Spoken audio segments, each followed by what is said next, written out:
Halo teman-teman semua, ketemu lagi dengan Gogi Wae. Dan kali ini Gogi akan bercerita tentang kisah nyata yang kami alami pada saat kami duduk di bangku kelas 2 di salah satu SMA swasta yang cukup terkenal, cukup favorit dan populer di kota Y.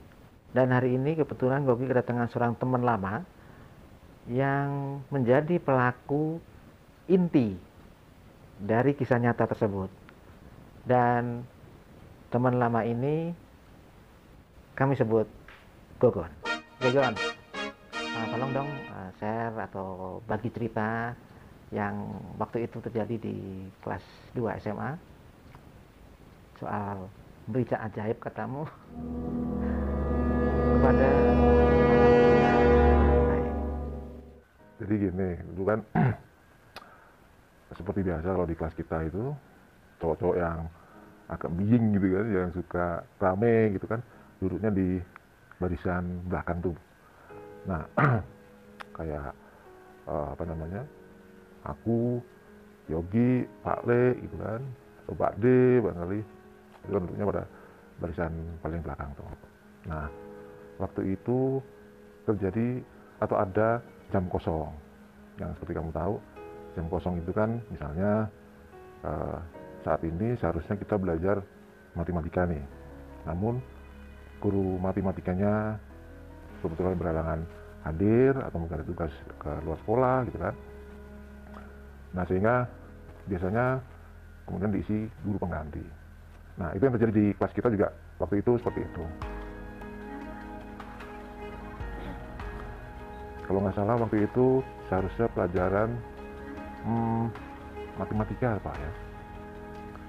Nah, kebetulan guru kita berhalangan hadir, kemudian diganti oleh guru pengganti yang kebetulan juga bukan bidangnya atau bukan yang biasa mengajar matematika, sehingga kami disuruh belajar masing-masing, asal yang penting tidak bikin rame, gaduh, atau mundar-mandir keluar masuk kelas. Itu pesan dari ibu guru pengganti. Kebetulan aku satu bangku dengan teman kita Yogi, dan bersahabat juga dengan Yogi, sehingga kami sudah terbiasa saling mengenal satu sama lain.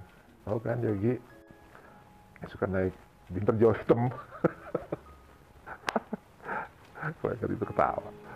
Nah, dia bilang gini, "Gon, yuk, iseng yuk, kita main-main yuk." "Main-main apa?" katanya. "Udah, aku tunjukin, nanti setelah itu kamu, nanti giliran kamu ya." Oke. Dan aku tahu Yogi juga tahu aku lah gitu.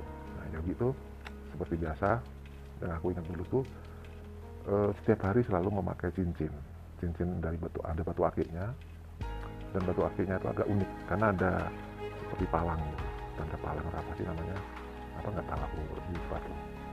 Nah, dia bilang ke aku gini, "Lon, aku dengan mata tertutup, aku bisa mencari atau menemukan cincin yang kamu sembunyikan atau kamu taruh dimanapun berada, aku bisa mencari." Ada dong gitu. Yang bener. Iya, kata Yogi begitu. Ya praktekin dong. Aku tutup matanya gitu kan. Kebetulan Pak guru guru penggantinya itu atau bu guru penggantinya itu sedang keluar gitu kan.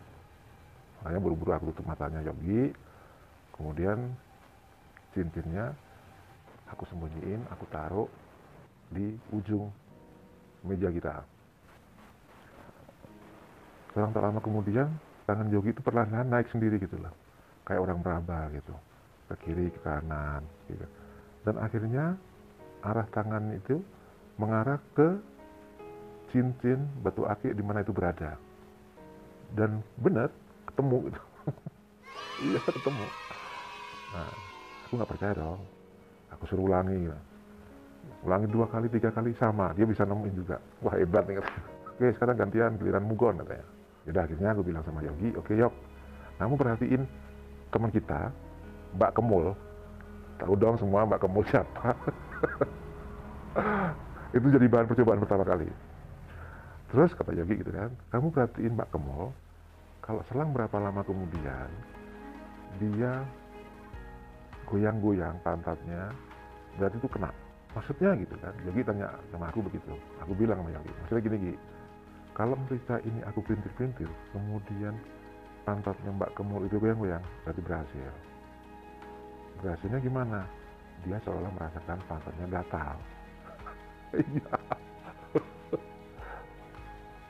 Oke dong, coba. Aku baca mantranya kan, baca 3 kali, kemudian sambil tarik nafas, aku pelintir-pelintir, gitu kan, bericanya. Selang nggak lama kemudian, Mbak Kemul goyang-goyangin pantatnya gitu kan. Yogi nggak bisa nahan ketawa sih, tapi masih penasaran. Oke sekarang jangan Mbak Kemul, kata Yogi gitu kan. Coba dong, coba tuh teman kita si Jabrik katanya. Ada temanku namanya Jabrik, temanku namanya aneh-aneh. Oke aku bilang gitu kan. Oke kamu perhatiin ya pantatnya si Jabrik, aku bilang gitu. Oke kemudian aku pelintir-pelintir gitu kan.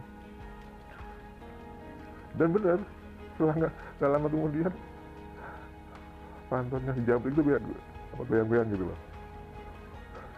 Si Yogi makin keras dong ketawanya. Otomatis teman-teman yang satu daerah di belakang itu pada nengok dong, pada nanya, ada apa sih? Akhirnya Yogi bercerita lah gitu, bercerita, tapi pada nggak percaya gitu. Oke, aku buktiin lagi ya. Sekarang siapa nih? Pertanyaan ketiga. Biasa Pak Lik kan cerita bos orangnya.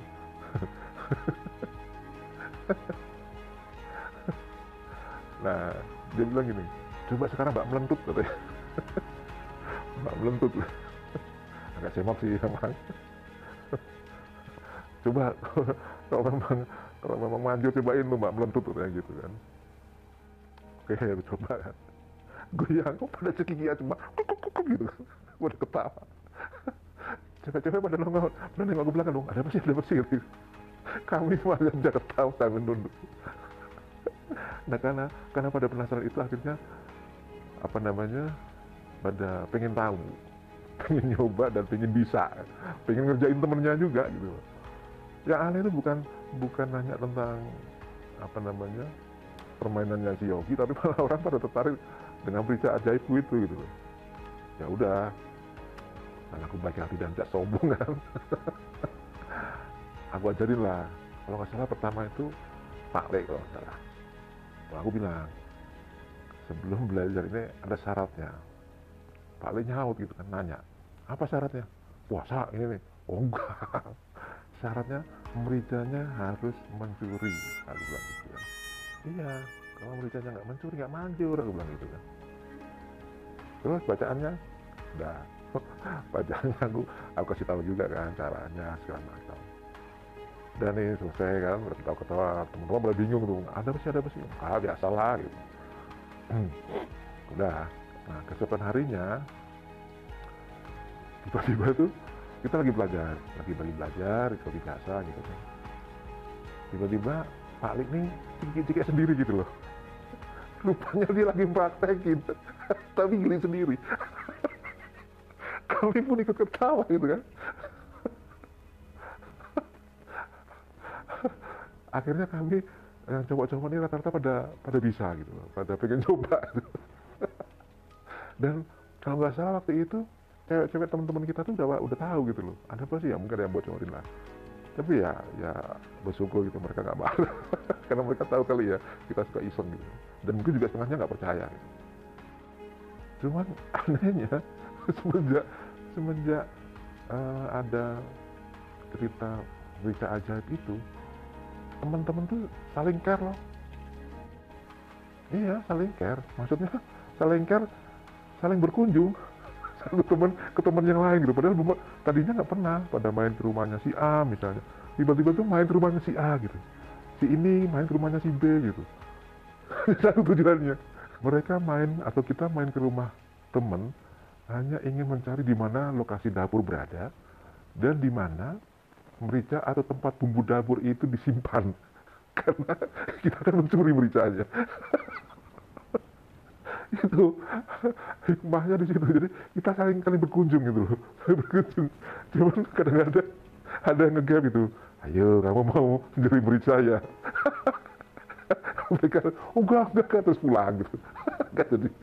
Itu yang terjadi pada saat itu ya cukup cukup viral lah kalau kata anak-anak sekarang ya. Mungkin kalau waktu itu apa namanya sudah ada aplikasi TikTok, sudah ada vlog gitu, mungkin pada saat melintir berita itu mungkin difilmkan kali ya.